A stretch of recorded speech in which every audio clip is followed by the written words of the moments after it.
Well, another year goes by and another year of no E3. If you guys didn't know, E3 has been canceled for the second year in a row due to literally every big name announcing that they weren't going to be there. Sony wasn't going to be there, Nintendo wasn't going to be there, Microsoft wasn't going to be there, Ubisoft, Sega, Tencent, all the big players you could possibly think of were not showing up. And that really made me think, do we really need E3? For many years, the Electronic Entertainment Expo, or otherwise known as E3, was the premier event in the video game industry, where game developers, publishers, and hardware manufacturers would gather to showcase their latest products and generate hype. When I was a kid, I remember E3 was like the Super Bowl of gaming.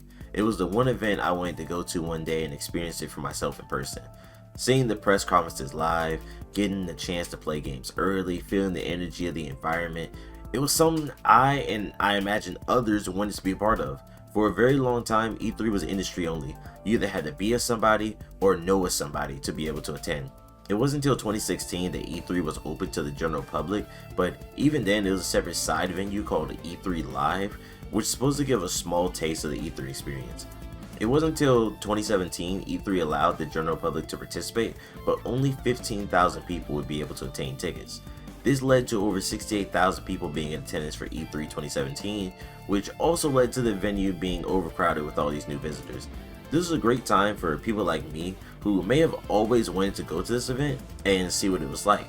But on the other hand, for those who were there for business, it made it very inconvenient with the addition of so much more people who could essentially be in their way now.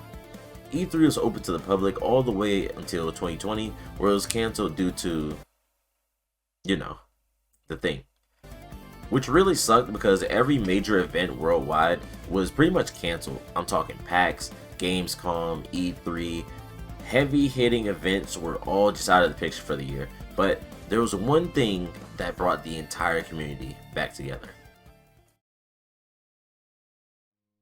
After all summer events were pretty much canceled, it was a great time for a new event to be born and take its place, which was the Summer Games Fest.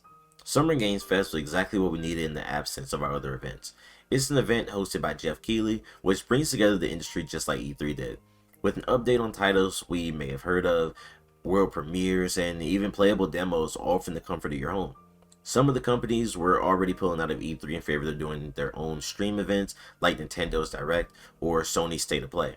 This allowed them to really do that exact same thing and still be in the spotlight of the Summer Game Fest while also not restricting them to the week or a couple day time frame of E3.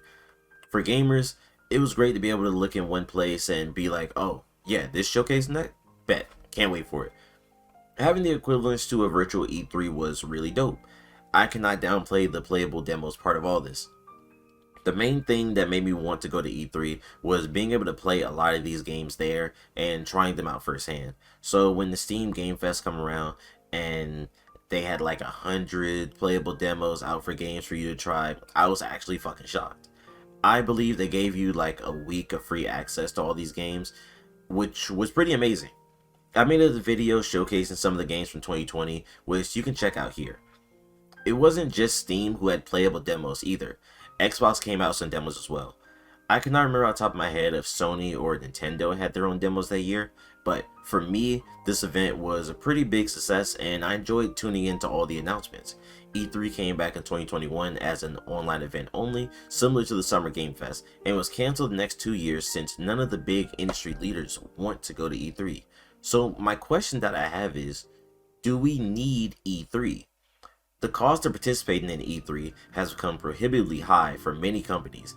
Exhibiting at E3 requires a significant investment of time, money, and resources, with many companies spending millions of dollars on elaborate booths, marketing materials, and other expenses. For smaller indie developers or startups, the cost of attending E3 can be an insurmountable barrier, effectively shutting them out of the industry's biggest event. This means that E3 is increasingly becoming a showcase for the biggest and wealthiest players in the industry, rather than a level playing field for all. The traditional model of showcasing products at trade shows has also become outdated. With the rise of the internet, social media, game companies now have many more avenues to promote their products and interact with their audiences. Streaming platforms like Twitch and YouTube allow developers to show off their games to millions of people around the world without the need for a physical event. In addition, social media platforms like Twitter and Instagram allow for direct communication between game companies and their fans, creating a more personal and engaging experience.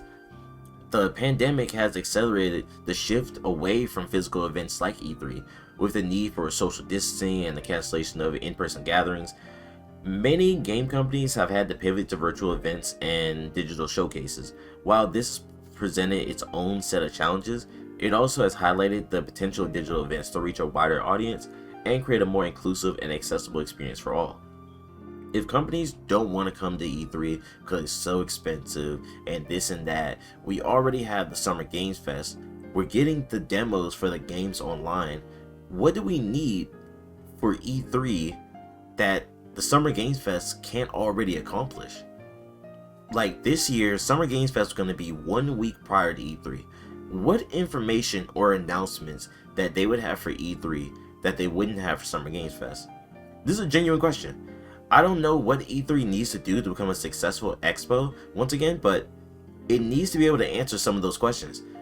Well, I guess their first problem is getting companies to show up, but yeah, I think E3 needs something different, and I really wish I could say what that thing is, but as long as Summer Game Fest exists, I think E3 is going to remain in this limbo.